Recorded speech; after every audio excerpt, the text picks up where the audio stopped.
Yan, come cook with me a simple pork adobo. Simple lang ito. So, yan, magsautay kayo ng bawang. Kung makikita niyo yung bawang ko, hindi durog. Gusto ko kasi ng ganyan. Tapos, lagay na kayo ng sibuyas. Ayan, sautay-sautay nyo lang.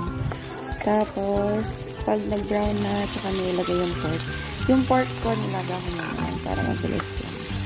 So, yan, halalayin nyo na lang. Then, lagyan nyo ng pork cubes. Isa lang. So, para medyo malasa. Tapos, pinabrown ko lang bago ko lagyan ng tubig. So, yan, halo-halo. Then, saraduan na. After kumulo ng konti, lagyan nyo ng nor seasoning. Tapos, toyo. Yan. Tapos, yung oyster sauce. Kaso yung oyster sauce ko, naghihingalo na. Yan. Pero, nilagyan ko niya ng tubig. Kasi, konti na lang. Pero, pwede pa naman. Yan. So, asin, konti.